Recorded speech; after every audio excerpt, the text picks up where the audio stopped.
So today we got why the Appalachian Mountains are deceptively dangerous. I ain't never been to no mountains, so we finna check this shit out. Alright, so I live in the Appalachian Mountains, and if you've heard anything about them, it's probably this. Search area has expanded as the days stretch into a full week since the youngster was reported missing. If you hear something in the woods, no you didn't. No, you didn't. Keep walking. You do not want to be outside when the sun goes down. Something very strange seems to be going on inside of... Bro, see, my thing is, bro, it could be true. You got those people that just love conspiracies. You know what I mean? Like, just love the idea of conspiracies. So you don't know what's true and what's not nowadays. You know what I'm saying? I hope this is true. National parks. Well, I hope it ain't. Lately, I've seen these videos all over mean? social media talking about lying. the long history of people vanishing on the Appalachian Trail and in the mountain range that's named after, and what might be causing those disappearances. Secret National Park Service projects, feral cannibal people, Bigfoot, skinwalkers. You're usually hunted for a long time by these creatures. They're called devil monkeys. Bigfoot is from the Pacific Northwest, and monkeys. skinwalkers are from the Southwest, but that's beside the point. These mountains have a rich history of folklore, and it can be really interesting to get into that, but these videos can often disrespect the people who have gone missing in these mountains and the people who live in them. Details their experience with the mountain people. Feral, rumored to be cannibalistic men that lived in East Tennessee in the woods. Generations of people who have grown up living in these caves of national parks. So naturally, I started reading, trying to figure out why people go missing in my backyard and what makes these mountains feel so strange and eerie. The science and history that I found along the way is frankly more interesting than any conspiracy theory, but it also... Like, look, don't get me wrong, bro. Like, if I ain't got no business being in the mountains, I'm not finna go explore. I'm not finna go take down no research. I'm not finna, like, nothing. I'm not in the mountains. Why are you in the mountains? You just there. completely changed the way that I see these mountains. I was left more aware of the dangers lurking in them, but also of their beauty and what sets them apart from any other mountain. See, look at that. That's range too on high, Earth. bro. That's too high. Most people think of the Appalachians as this area in the south, but they actually extend all the way up to this tiny island off the coast of Newfoundland called Belle Isle. You've probably heard that these mountains are some of the oldest on Earth. They started forming about 500 million with a B years ago. That's pre-Pangea, pre-dinosaur. Fish had just appeared. It started out with one tectonic plate sliding under another, forming massive stratovolcanoes, but those mountains were eventually eroded down into basically just gravel. Then 400 million years ago, those same two plates slammed back into each other, this time forming huge, jagged peaks. And then about 290 million years ago, Africa slammed into North America, shoving these mountains inland, rolling and folding them over each other, exposing rock hundreds of millions of years old to form one of the most geologically complex mountain ranges on Earth. Since then, wind, water, and ice have carved. Ain't it crazy, like, just to think about it? Maybe it's just me, but it's just crazy to think about countries able to, able to move. You know what I mean? I never actually thought of it like that, though. Because technically countries are just nothing but big rocks. You know what I mean? Literally, that's all it is. But it's kind of cool to think about, though. Carved these mountains into what they are today. And they continue to do so. Let's start with wind. Just look at Mount Washington in New Hampshire, one of the coldest and windiest places on Earth. The weather station at the top has recorded a 28-foot snowpack, negative 47 degree Fahrenheit temperatures, and a negative 108 degree Fahrenheit wind chill just a few months ago. At least 130 people have died on this mountain, and it's such a tough climb that it's used to train for Denali and even Everest. Needless to say, I think the weather out here gets a bit more intense than people give it credit for. Next, water.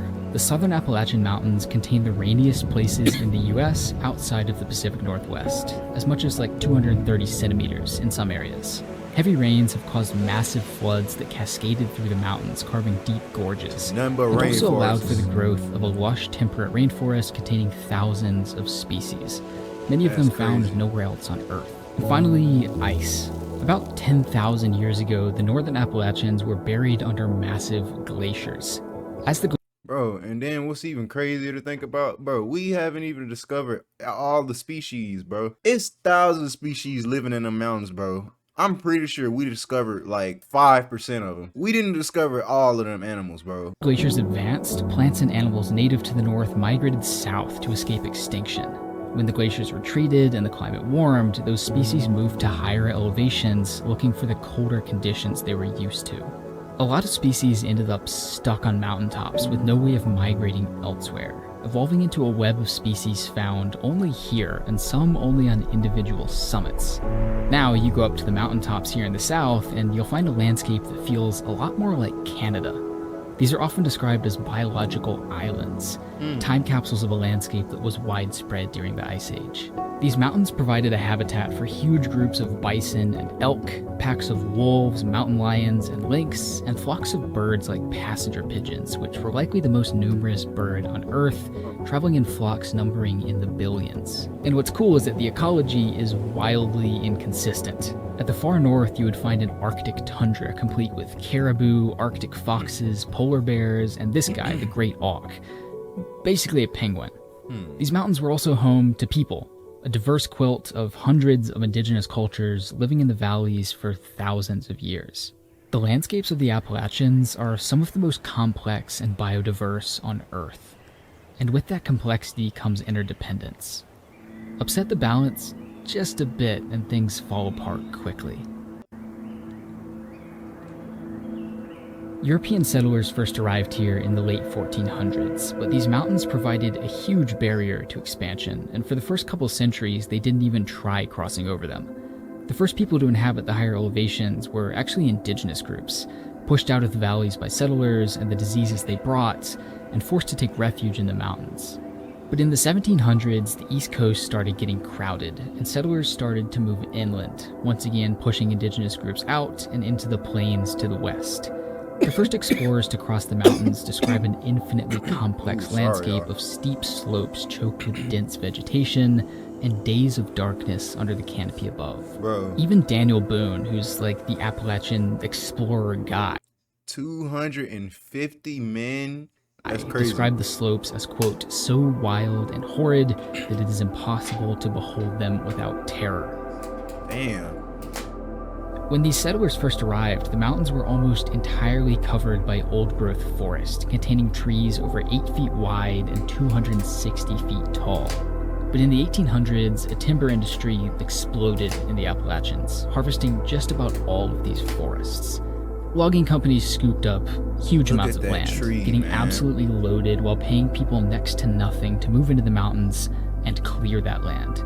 These loggers worked long hours exposed to the elements. So they were paying people to stay near the mountains and work to clear the trees out of the mountains. That's crazy. Surviving on rations and packed in large groups into temporary shelters. And as the industry grew, railroads and burns to clear the land caused wildfires that engulfed thousands of square miles of forest. This forest around me is one of the only old-growth forests left in the entire Appalachian mountain range, and one of the only places on this side of the country where you can come and find just like a really big old tree like this guy. Pretty much all of the area surrounding this forest was clear-cut, but the logging companies cutting it down went bankrupt before they could get to this spot at the bottom of the valley. And then a few years later, a wildfire blew through and knocked out a bunch of land, but also missed this spot. So wait a minute, hold on. They went bankrupt. If there was a wildfire, wouldn't it burn majority of the trees down though? Unless the trees all grew back. A lot of these trees don't look burnt, and they look fairly like new, you know what I mean? Out of pretty much sheer luck, we have this really cool little area where you can come and get kind of a glimpse into what most of this forest would have looked like a couple hundred years ago. Logging, mining, and damming in the mountains drove many species to extinction, including the passenger pigeon and the great auk, and drove many others out of the region. Bison, salmon, elk, caribou, and polar bears, just to name a few. Big predators like bears and lynx had it particularly bad because people kind of just didn't like them and hunted them down for the hell of it. Damn. Industry, of course, came with pollution, which contaminated the waterways and even... Man, you know what's crazy too about them bears? They be chilling. It's them brown bears you gotta worry about, bro. I mean, you obviously not supposed to pet a grizzly bear, but... The air. At higher elevation, there's often this beautiful fog, but it's wildly acidic from sulfur and nitrogen emissions. Acid rain, fog, and snow have been a huge problem here, weakening the higher elevation ecosystems and cutting plant growth in half in some areas. European settlement also brought invasive parasites. All over the Appalachians, you'll see these ghost forests, skeletons of entire tree species wiped out by parasites.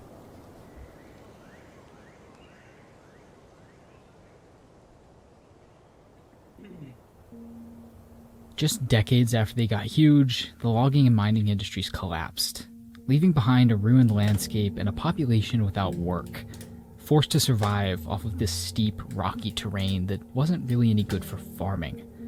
With no money and no good roads, these communities were pretty much trapped in the mountains.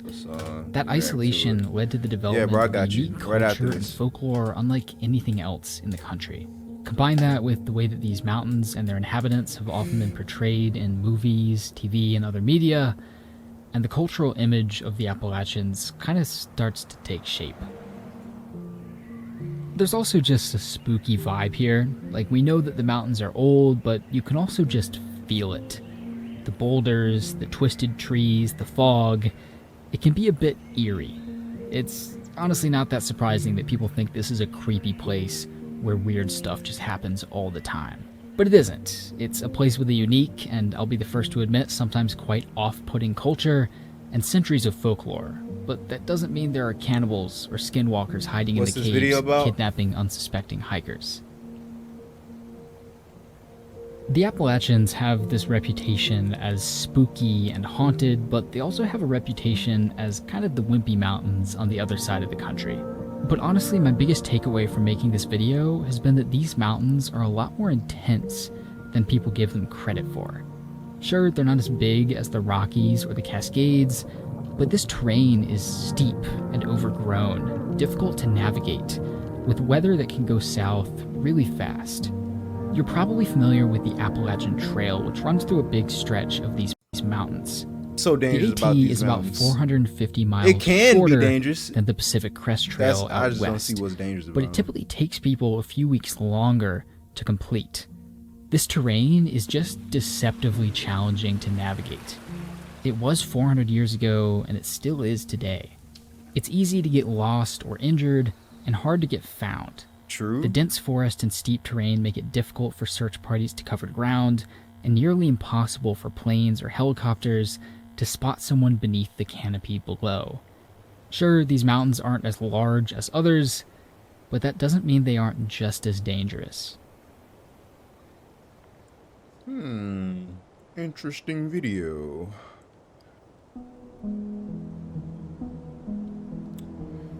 Just as this landscape continues to present plenty of threats and hazards today, it continues to face plenty of threats and hazards of its own. Mountaintop removal for mining has literally blown thousands of square miles of mountains to pieces.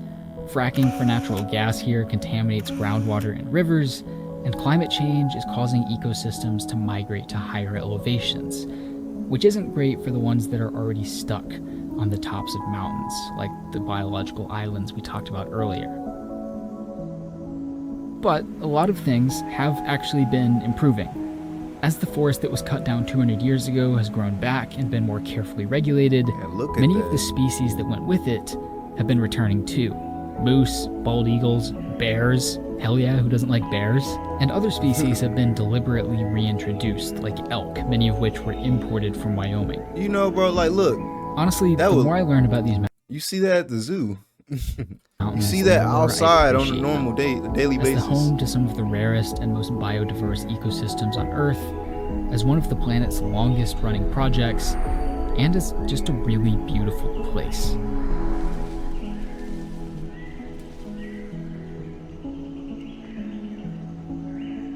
I don't know, man. W video.